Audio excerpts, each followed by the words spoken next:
Hello, friends. It's 2025, so I just want to wish you all a very happy new year. You know that saying that goes out with the old and in with the new? That's kind of been like my vibe that I've been kind of riding on for the end of 2024 and the beginning of this year. I first off want to do an introduction. My name is Miranda. I interchangeably go by like Myra or M, so if you want to call me any of those names, I'm open to all of them. It doesn't bother me. I live in Salt Lake City, Utah, and I am 34 years old. I'm a self-proclaimed cat, dog, and plant mom. Clearly, you can tell because I have pictures of my dog on the wall. It's great. I love them all so very much. For those who already know me, you all know me as somebody who deals with chronic health issues.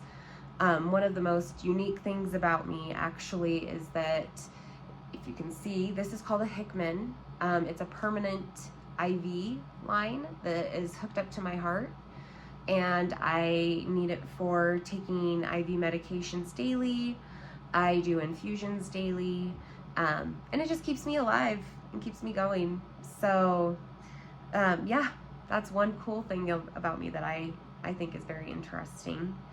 But I do want to also note that, a lot of people, like, they are like, oh my God, I'm so sorry that you're dealing with this. And I just want people to know that people who have chronic health issues, especially issues like mine, we still live lives that we're very happy with and lives that we're proud of. And I know that resonates with me. I'm very happy with my life, and I'm very proud of the life that I live. Even though I have these issues, they don't really hinder my ability to enjoy life. There's something that I want to share. It's a quote, and obviously I have glasses because I'm blind. Sorry, there's just this meme that popped into my head that says, be kind to people who wear glasses, they pay money to see you. So yeah, just the things that live rent-free in my head. I do have ADHD, that's another thing about me. So if I'm really funny, it's either the trauma and or the ADHD. So just enjoy watching my unique weirdness that I have. So anyways, back to what I was saying. Jeanette McCurdy, she said, I yearn to know the people I love deeply and intimately, without context, without boxes. And I yearn for them to know me that way too. And I wanted to share that because I share those sentiments that she mentioned. For me, I like to get to know my friends and my loved ones, my chosen family, my inner circle. I like to know even acquaintances, and I would like to get to know you as my viewer. Just more intimately and really connect with people. I am a firm believer in human connection and in building a community so that way you can live a better life. It really helps with mental health. For those who don't know me, I am a huge advocate for better mental health. I actually, in 2022, had a pretty significant mental health issue that started to arise, and it took me about 2 to 2.5 years of intensive outpatient therapy programs to help me work through things and get to a point where I was okay. And so for me, I'm a huge advocate for that. I like to help people with their mental health. It's just a huge priority to me in my life, so that way that I can stay where I'm at, and make sure that I keep things in check. But yeah, that is one thing about me that you'll learn, is that I love anything about mental health. I love talking about it, and that's a big part of why I started this podcast, is because I really want to help people with their mental health. And I really want to help influence people's lives for the better, because I have been through so much in my life. I don't feel that it's fair for me to gatekeep the secrets to a better life, because we're all human, and this journey in life is not always the kindest, and everybody has their own things that they're dealing with. But it's important to know that there's hope, and to be able to see that things do get better. And that's something that I am here to remind people of, is that things do get better, and to share what I've learned. So anyways, getting off my little pedestal right there. A couple of things about me is, for one, with the ADHD, like I mentioned, I am a super creative person. I love like arts and crafts. You'll always catch me doing something. Like I always have some type of like project that I'm working on. I also, in high school, I did fashion design. I did multiple fashion shows. And then in college, I studied interior design. So I really love like art, and I love crafting, and yeah, that's a big thing for me. I feel like it's a huge way of self-expression, and I just enjoy it so much. Another thing about me is I am a total Mac head. So for those of you who don't know, or who are sleeping on this artist, that means that I am a huge Mac Miller fan. I'm actually super excited, because in 17 days, his estate is going to be releasing one of his posthumous albums. It's going to be called Balloonerisms. And I literally can't wait. I promise I'm not plugging this. I'm just super excited that it's coming out. I can't wait. And it's one of the things that I'm looking forward to for the beginning of the year of 2025. Another thing about me is I am in the process of becoming a volunteer for Big Brothers Big Sisters of Utah. I'm very much looking forward to meeting my little, that's what they're called, my little, and helping them for a year. You dedicate 6 to 8 hours a month, and you just do it for a year. And I'm so excited to be able to watch a child's life improve, and I feel like I can really help influence a child's life for the better. And I am very much looking forward to sharing that journey with you as well. I am currently, I haven't mentioned this before to anybody, but I am currently working on writing a book, and I want to publish it in 2026. That's my goal. A lot of people always ask me, they're like, Myranda, you should write a book. And I'm just like, oh, I'm kind of busy, I guess. But yeah, I want to. And, I haven't really gotten around to it. And then this year I really decided to kind of sit down and really evaluate what things I want to do with my life. And one of those things is publishing a book. So that's another part of my journey that I'm going to be super excited to share with you guys. And I do apologize. I know I sound like a dying dolphin. I'm getting over a cold. I'm fine. I just sound like I'm dying. Another thing about me, one of my biggest life goals, and I literally will die the happiest person in my life after I give a TED Talk. That is something that I am very much striving to accomplish in my life. I love listening to TED Talks. I love that it reaches so many people, and I feel like just how I feel about starting this podcast, that it would also be beneficial to other people who listen to TED Talks to be able to hear my story and my life, and just learn about the things that I've been through, so that they have somebody to relate to, and then have somebody that they can, be inspired by, so that way that they don't feel alone, and they know that they can look forward to better days, because life is so hard sometimes. With this podcast in particular, I feel like I've been manifesting this for forever. In the last year, I've been working with my sister Tina, and I'm sure you've noticed her absence. She's not with me today. She couldn't make it, and I'm bummed, and I know that a lot of people were looking forward to hearing from her as well today. However, she will be joining us on the next podcast. She will be back. She's just had some things come up that she had to take care of, so I didn't want to leave you guys hanging, because I did tell you guys that I was going to be coming out with the podcast today. So I didn't want to leave you guys out, but she does send her well wishes, and she does wish everybody a happy new year. So anyways, back to what I was saying. Tina and I, as we've talked about doing a podcast, she also has been through a lot of things, and we've really relied on each other and been each other's support system. We met back in 2008 when we both got into college.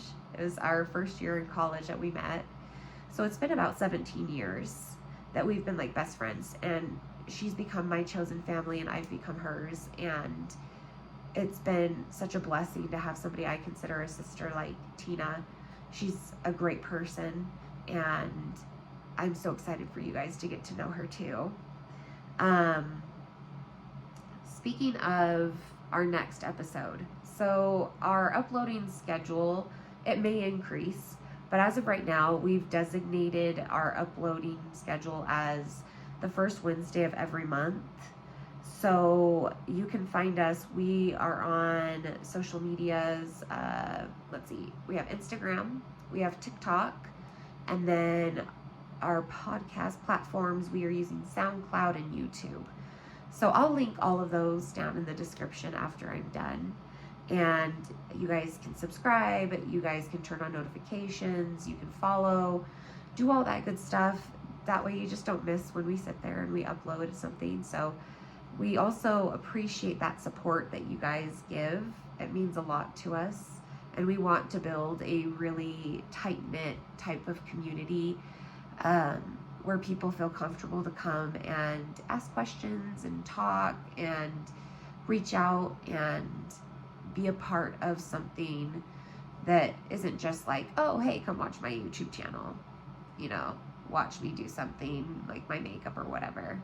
But something where we can actually connect with you and even talk about topics that you guys may be interested in, that you want to hear our opinions on. So let's see. So there's something that I wanted to share with you guys in particular, and it kind of ties into, so I send these holiday letters out every year. And this year, like I mentioned, it was out with the old, in with the new. And it's kind of just been this energy that I've been feeling, where I needed to learn from what 2024 brought, and I needed to leave a lot of things in 2024. And I needed to embrace what 2025 brought, whether it's the good, the bad, the challenges, just good moments in life. I just need to embrace everything that 2025 is bringing to me, whatever that may be. And when it comes to things of this nature, I feel like people typically, when they think about the new year, they just focus on the excitement of the newness of the new year. But I think one of the most important things that we forget is that we have to hold space for the losses and the grief that those losses cause as we leave things behind. And, grief is not a comfortable feeling to sit with. I mean, it's not fun sitting in a discomfort, of grief, a discomfortable feeling. I was on social media this week, and I came across this video, and in this video, this lady said, and I quote, I will endure a lifetime of missing you for the privilege of loving you. When we say goodbye to someone, we feel the weight and the pain of that grief. We also recognize that there was the privilege of loving that person that has created such a great weight of pain. Some of you think that the best thing that you need is to be left alone with your grief, when in reality, you have to be courageous enough to let your grief be on display so that you can receive the compassion that you need to help you realize that you're not in it on your own. Grief has a counterpart, and that is love. And some of you need to feel love in the midst of your grief so that you don't lose it, trying to pretend that the grief doesn't exist at all. I don't know what you lost. I don't know how it's impacting you or how it's hurting you, but I just want you to know that your grief has attracted my compassion. I want you to know that in this moment, it is okay to not be okay. And sheesh, that shook me to my core. I really felt that resonate within myself, because I have been grieving things that I am leaving behind in 2024. There's a lot of things, and I can always get into that later, but for now I just want to keep it simple and light today. I typically will hide my grief behind a lot of fronts, especially humor. That's like my go-to, like, get out of jail card that I use. But I think it's very important to learn to share my vulnerability with other people, because being vulnerable is no longer seen as something that's scary to me. It's seen as something that is a strength, and being able to say, hey, I'm grieving something and I need support when I'm talking to my friends, and allowing them to show up for me and communicating those needs, that's a big thing for me.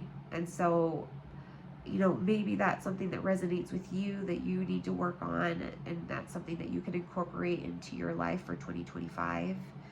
I just have to remind myself right now that my grief has its place, it has its space, and that's okay. Because sometimes we have to lose what we want to get what we need. And there's a lot of things that I need in my life. So I'm giving those things to myself, even at the cost of losing other things. And it's not a lack of love or gratitude or, a lack of anything in general. It's just that there's needs that I have, and I have to move on to bigger and better things. And still, it doesn't mean that it's easy.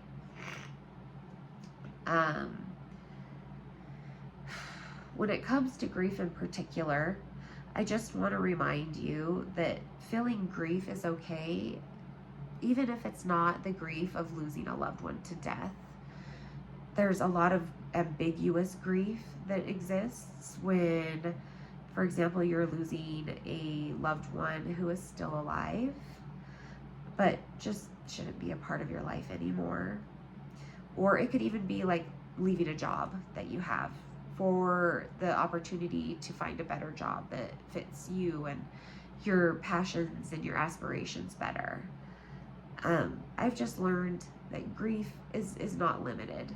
So if you are dealing with grief, just remember not to limit yourself.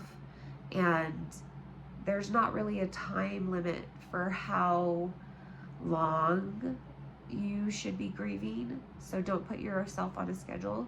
Just validate yourself in your struggle, because it is, like, the lady said, it's okay to not be okay. Now, on to a new note.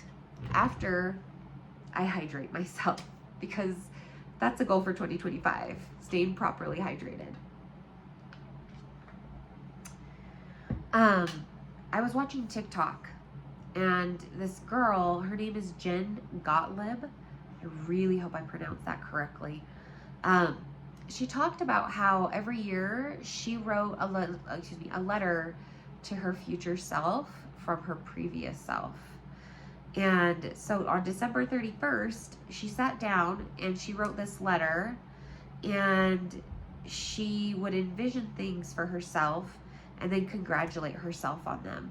For example, she utilized the example of her relationship. She said that she didn't believe that what happened was magic, but she does believe that what she did was that she practiced receiving it for so long that she subconsciously took action to get what she wanted to make it happen.